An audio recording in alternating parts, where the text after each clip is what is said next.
Bonsoir à tous. Nous sommes heureux de vous retrouver ce soir avec nous et nous espérons que vous allez bien. Nous commençons bientôt notre programme et comme vous le verrez dans un instant, nous avons aménagé un espace particulier à l'église de Saint-Benoît pour nos réunions. Sentez-vous libre de chanter et de célébrer Dieu. Je laisse maintenant la place à la suite. Bonne écoute à tous et que Dieu vous bénisse. Voilà, bonsoir à toutes et à tous. On est heureux d'être avec vous ce soir. Que Dieu vous bénisse et que Dieu aussi bénisse nos louanges, qu'il puisse siéger aussi dans vos maisons. Bonne écoute à chacun. Vous pouvez chanter avec nous, bien sûr, pour la gloire de notre Seigneur. Nous chantons un chant s'élève, les yeux se tournent vers toi. Oui, se tournent vers toi. Un chant s'élève.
Nous sommes bénis d'être dans ta présence, Seigneur.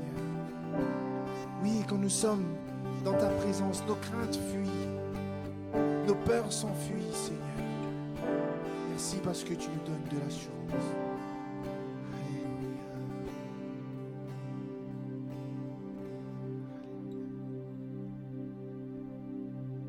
Alléluia.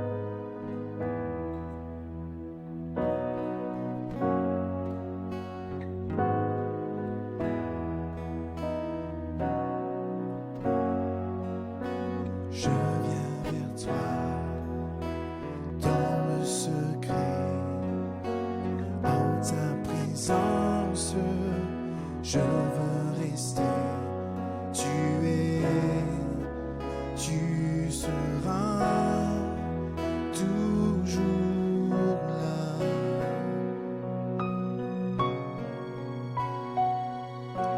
Tout contre toi, près de ton cœur, je veux entendre ta voix, Seigneur. Tu seras toujours là.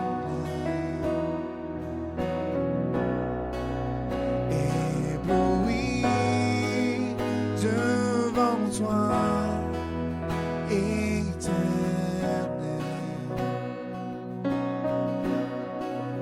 ébahi par l'amour de ton ciel.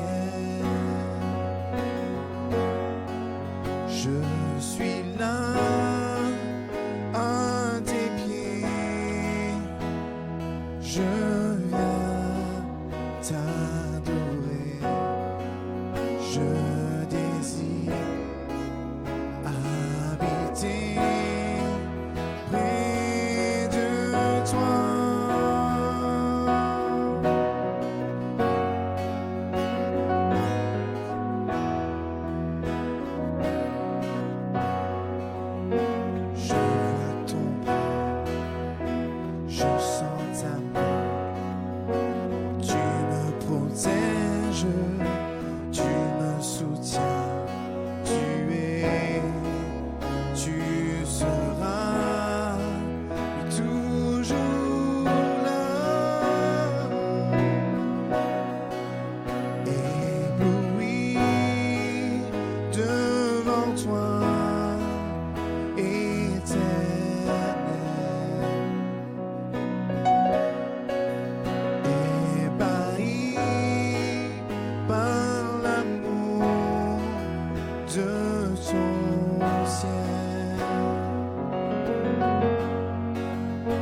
Je suis là à tes pieds, je viens t'adorer, je désire habiter près de toi.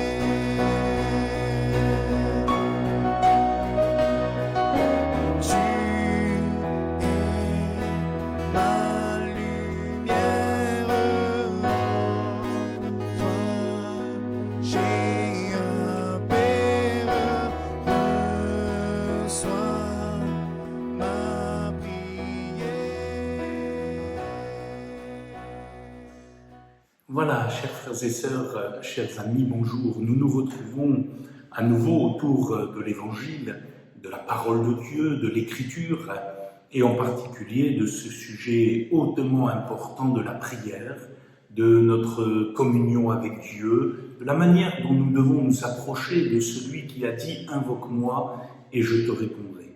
Et celui qui nous enseigne sur la prière, c'est Jésus-Christ lui-même.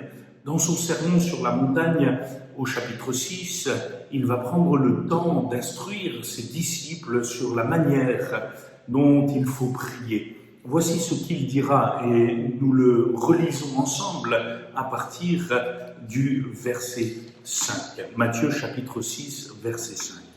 Lorsque vous priez, ne soyez pas comme les hypocrites, qui aiment à prier debout dans les synagogues et au coin des rues, pour être vus des hommes.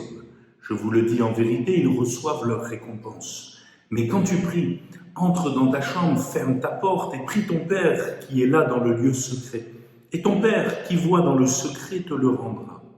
En priant, Ne multipliez pas de vaines paroles comme les païens, qui s'imaginent qu'à force de paroles, ils seront exaucés. Ne leur ressemblez pas, car votre Père sait de quoi vous avez besoin avant que vous le lui demandiez. Voici donc comment vous devez prier. Et nous notons ici cet verbe « comment », la manière.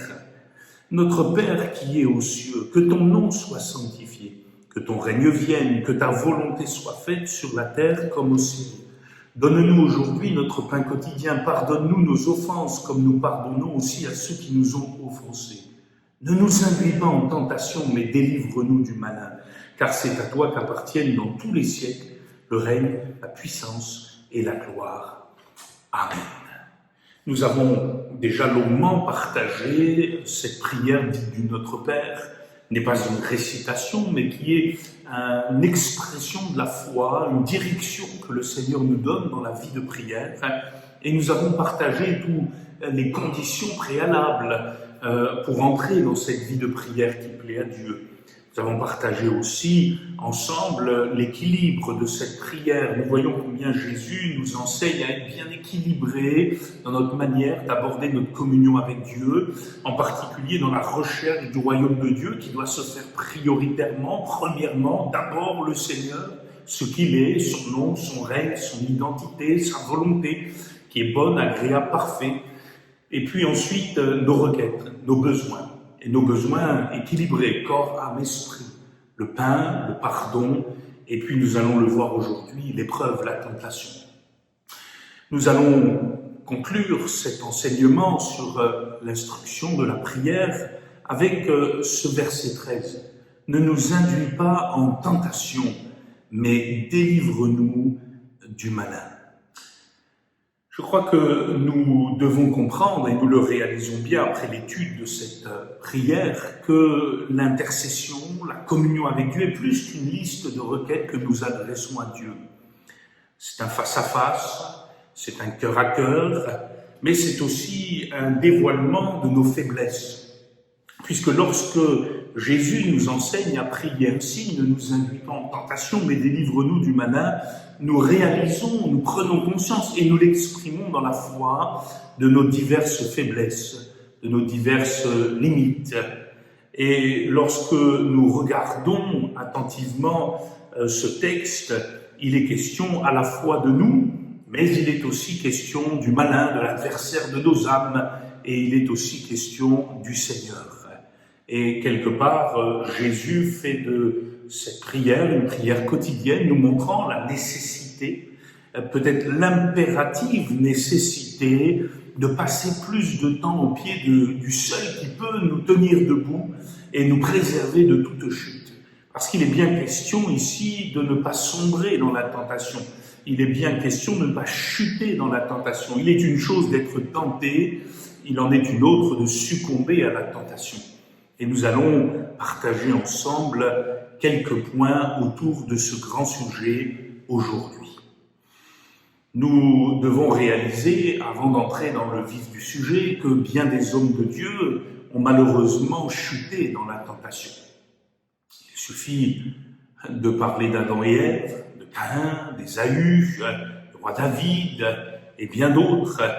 Il y a dans l'Écriture toutes sortes d'hommes, de femmes qui malheureusement ont chuté dans la tentation. Et le seul qui n'ait point connu le péché, nous dit l'Écriture, c'est notre Seigneur qui peut nous préserver de toute chute. Alors, il y a beaucoup de choses à dire sur ce sujet et particulièrement le rapport entre le Seigneur, la tentation, l'épreuve et le malin. Il y aurait beaucoup de choses à dire sur tout cela, mais lorsque il est écrit « Ne nous induis pas en tentation », Jésus ne soupçonne pas un seul instant que Dieu nous tente, puisque la Bible est très claire à ce sujet, Jacques chapitre 1er, verset 13, que personne, lorsqu'il est tenté, ne dise « c'est Dieu qui me tente », car Dieu ne peut être tenté par le mal, et il ne tente lui-même personne. Alors que veut dire Jésus ici ? Il emploie un verbe qui peut être aussi traduit par « ne nous induis pas dans l'épreuve, ne nous éprouve pas au-delà de nos forces », puisque dans l'Écriture, le mot tentation et le mot épreuve sont synonymes. En réalité, nous pouvons arriver à la conception globale de l'Écriture que Dieu éprouve, mais le diable tente. Et que dans chaque épreuve, il y a une tentation.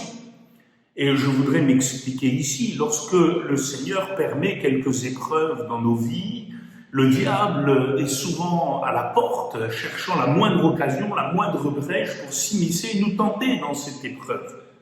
Par exemple, lorsque Dieu nous éprouve sur le plan financier, il y a le malin qui voudrait, lui, nous tenter à utiliser des moyens charnels, des moyens terrestres pour satisfaire nos besoins au détriment de la volonté de Dieu. Ainsi, prier ne nous induit pas en tentation, c'est comprendre que si Dieu nous éprouve et permet que nous soyons alors exposés d'une certaine manière à la tentation, nous pouvons compter néanmoins sur sa grâce pour ne pas chuter et pour pouvoir triompher de l'adversaire de nos âmes, de ce malin, de ce rusé qui veut profiter de l'occasion. Nous nous souvenons bien sûr de l'histoire de Job. Job, éprouvé par le Seigneur et néanmoins tenté par le diable. Et tout cela dans des choses qui le dépassent, dans des dimensions qui le dépassent. Mais voilà que par la grâce de Dieu, Job est vainqueur, Job triomphe, et à la fin, Dieu le bénit au double de ce qu'il avait perdu. Quelque part, nous devons aussi souligner dans un deuxième point que si Jésus dit « ne nous induis pas en tentation, mais délivre-nous des malins », c'est que nous serons tous tentés d'une certaine manière, et nous serons tous tentés plus ou moins sur le long terme. Nos diverses convoitises charnelles ne s'expriment pas de la même manière, il est certain, ni dans la même intensité, mais il est un fait que la tentation fait partie de l'expérience de tout homme, parce que le diable veut faire chuter tout homme. À travers cette prière, il ne s'agit donc pas d'éviter d'être tenté, mais de ne pas succomber à la tentation, littéralement de ne pas entrer dans la tentation, de ne pas céder à la tentation. La traduction de la parole de vie est très claire à ce sujet. Elle dit « garde-nous de céder à la tentation ». Je le répète, il est une chose d'être tenté, il en est une autre de céder à la tentation. Jésus a été tenté dans le désert sans commettre de péché, il n'a point succombé à la tentation, il a été vainqueur. Et c'est cette victoire que nous sommes appelés à conquérir dans la prière.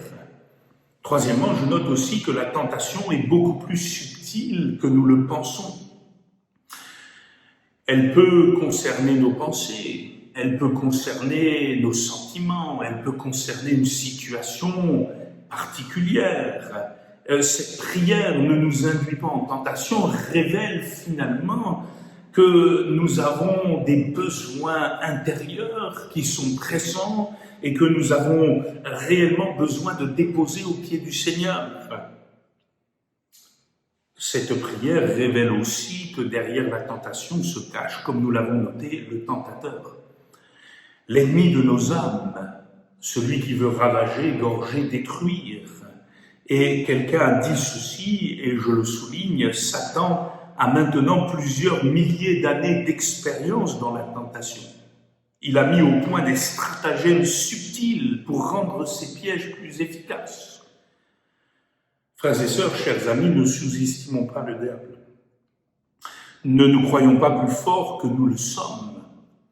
Que celui qui est debout prenne garde de tomber. Néanmoins, nous avons l'assurance que si Jésus est avec nous, nous sommes plus grands que celui qui est dans le monde. L'Écriture affirme aussi que si derrière la tentation se cache le tentateur, le problème du péché réside d'abord et avant tout dans nos cœurs. Et ici, peut-être il serait bon de s'attarder un tout petit peu à ce que je peux appeler le mécanisme de la séduction ou le mécanisme de la tentation, l'anatomie de la tentation. La Bible parle de la convoitise. C'est ça qui amorce nos cœurs dans le péché. Cette convoitise, elle est en nous. Il ne faut pas la chercher ailleurs. Elle est là, marquée dans nos cœurs à cause du péché. Elle est gravée dans la chair, dans ce corps mortel.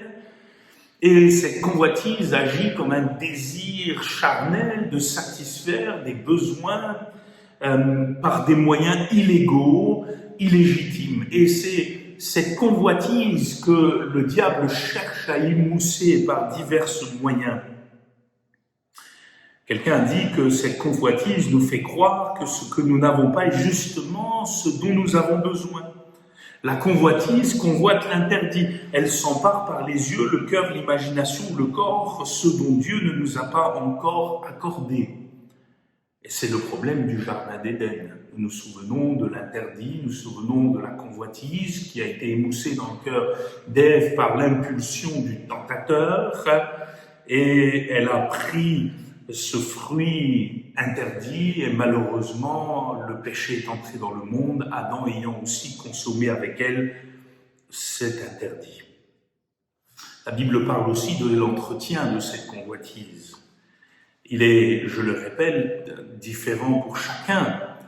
Et si la source de la convoitise se trouve dans nos cœurs tortueux, il n'empêche néanmoins que la convoitise se nourrit des choses extérieures.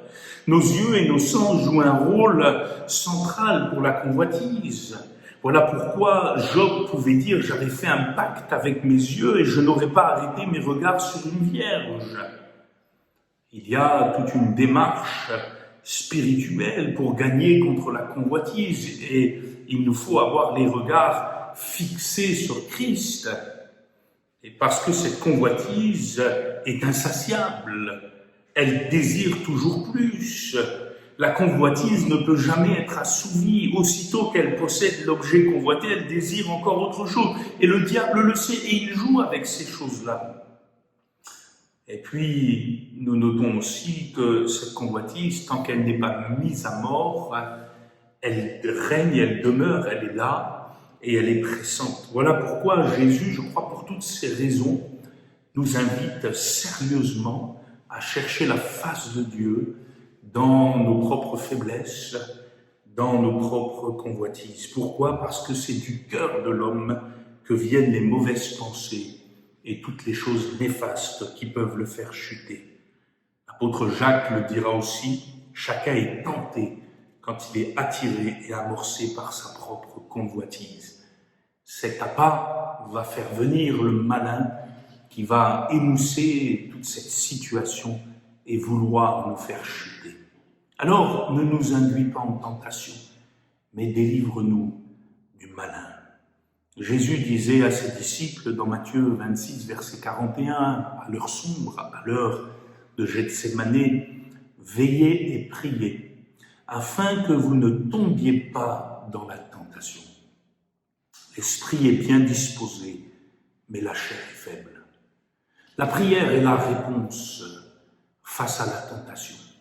Veillez et priez afin que vous ne tombiez pas dans la tentation. La prière est le moyen de prévention pour ne pas chuter dans la tentation. Vous savez, il y a un adage qui dit « il vaut mieux prévenir que guérir ». Et c'est tellement vrai quant au sujet de la tentation. Si nous voulons conserver notre pureté, nous devons en amont être dans la victoire de Jésus-Christ. Avant même que la tentation commence, nous devons être armés, équipés. Et cela ne peut se faire que dans la prière. Veillez et priez afin que vous ne tombiez pas dans la tentation. Et Jésus va adresser cette parole à ses disciples, leur montrant leur extrême responsabilité quant à cette dimension. Et frères et sœurs, chers amis, c'est notre rôle personnel qu'est d'intercéder, chacun pour notre part, quant à nos propres convoitises, nos propres tentations. Il n'y a pas de recette miracle pour gagner sur le péché qui nous environne si facilement. C'est à genoux, c'est dans l'intercession, c'est dans le lieu secret, en cherchant celui qui seul peut nous préserver de toute chute, que nous pourrons arriver au triomphe. Jésus, d'ailleurs, n'a-t-il pas jeûné et prié 40 jours et 40 nuits pour triompher de la tentation ? À plus forte raison pour chacun d'entre nous qui sommes bien plus faibles et qui avons besoin de l'Esprit de Dieu, de l'Esprit de victoire. Nous pourrons comprendre alors que la tentation peut être neutralisée si nous l'identifions et nous la compterons dans la prière. Le problème, je le répète encore une fois, ce n'est pas d'être tenté. Le problème, c'est de tomber dans la tentation. Et si nous ne développons pas une vie de prière conséquente, ou si dans notre vie de prière il y a des moments de faiblesse, alors nous ne permettrons pas au Saint-Esprit de nous alerter quant à une menace qui pourrait arriver. Nous nous souvenons dans la parole de Dieu de cet exemple de David. Il a chuté dans la tentation qui fut la sienne parce que malheureusement, dans ce temps où il aurait dû être au combat, dans ce temps où il aurait dû, comme les autres rois, être en campagne, il resta à Jérusalem. Vous trouverez ce texte dans 2 Samuel chapitre 11. Et la chute de David va commencer là.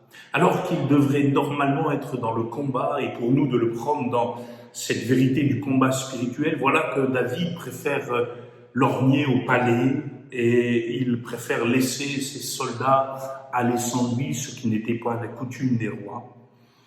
Il reste à Jérusalem, il tourne en rond, excusez-moi l'expression, et un soir, nous dit le texte, il se leva de sa couche, et comme il se promenait sur le toit de la maison royale, il aperçut de là une femme qui se baignait et qui était très belle de figure. Et vous connaissez la suite.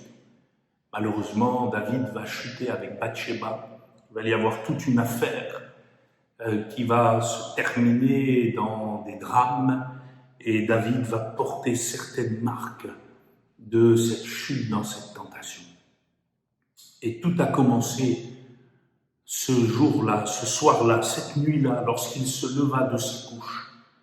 Au lieu d'aller chercher Dieu, au lieu d'aller chercher le Seigneur, voilà qu'il a commencé à tourner et à se promener, à vagabonder, à errer.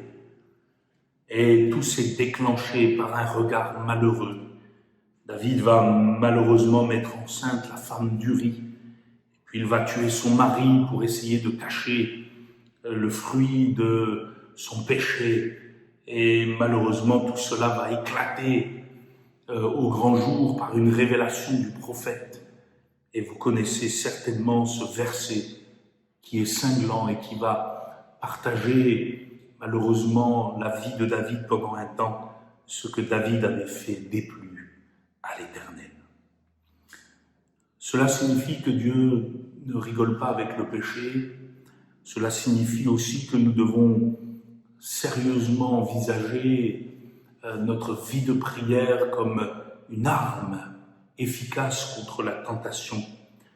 Devrions être comme Joseph, qui face à la même tentation a pu dire « Comment ferais-je un aussi grand mal et pécherais-je contre l'Éternel ?»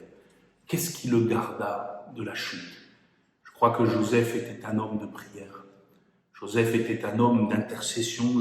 Joseph était quelqu'un qui connaissait le cœur de Dieu. Et Joseph a été triomphant. Frères et sœurs, chers amis, cette pétition du Seigneur ne nous induit pas en tentation, mais délivre-nous du malin, est une réalité à prendre sérieusement dans nos vies. Le tentateur n'est pas un tendre, il rôde comme un lion rugissant, cherchant qui dévorer, nous dit l'Écriture. Il usera de toutes sortes de stratagèmes, de ruses, parce qu'il connaît nos points faibles. Il ne nous tentera pas sur des choses qui ne nous sont pas importantes à nos yeux ou qui n'émoussent pas nos convoitises. Mais Dieu veut nous rendre vainqueurs sur lui. Si Jésus a mis cette parole au centre de la prière, c'est qu'il sait que nous pouvons avoir la victoire. C'est qu'il sait que nous pouvons triompher en lui. Peut-être que le grand drame d'aujourd'hui, pour bon nombre de chrétiens, c'est d'avoir une vie de prière si réduite, qui n'ont pas de force, qui n'ont pas de carrure, excusez-moi l'expression, face au malin. Et aujourd'hui, nous pouvons changer la donne. Aujourd'hui, nous pouvons réellement prendre à cœur cette parole que le Seigneur nous adresse. Nous pouvons la placer au cœur de notre vie de prière et chaque jour demander à Dieu, le seul qui peut nous préserver de toute chute, de nous tenir dans ses mains. Nous pouvons être tentés, mais nous pouvons surtout triompher dans la tentation et ne pas céder au malin. C'est ce que je désire pour chacun de vous, pour ma vie, pour notre vie. À tous, que le Seigneur vous bénisse et vous encourage. Nous allons prier. Notre Dieu, notre Père, toi qui es le Maître et le Seigneur de toutes choses, nous te louons, Seigneur, parce que tu es au milieu de nous, parce que, Seigneur, tu nous aimes d'un amour éternel. Et par ton esprit, tu veux nous rendre plus que vainqueurs. Nous savons que l'adversaire de nos âmes est là. Nous savons qu'il rôde comme un lion rugissant, cherchant qui dévorer. Mais nous croyons, Seigneur, que tu es celui qui peut nous garder de toute chute. Alors oui, Seigneur, ne nous induis pas en tentation, mais délivre-nous du malin. Garde-nous dans la foi, dans l'espérance et dans la joie, car c'est à toi qu'appartiennent le règne, la puissance et la force, au siècle des siècles. Amen. Que Dieu vous bénisse richement.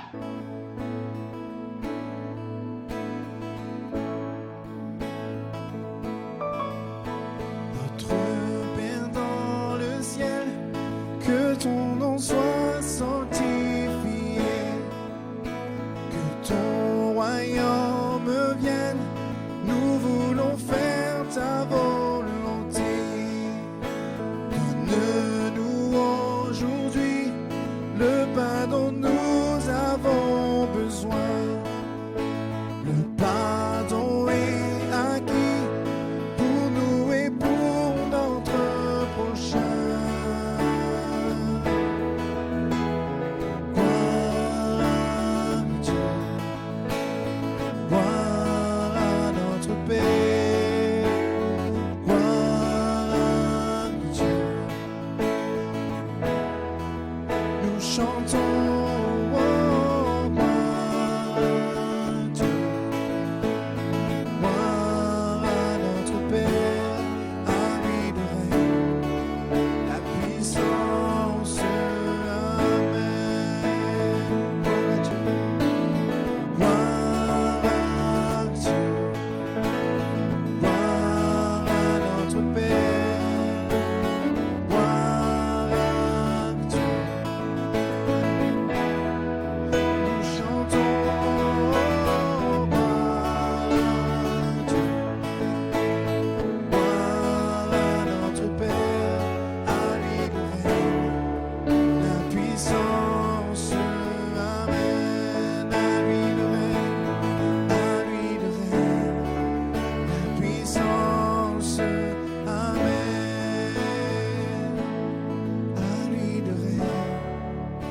Puissance.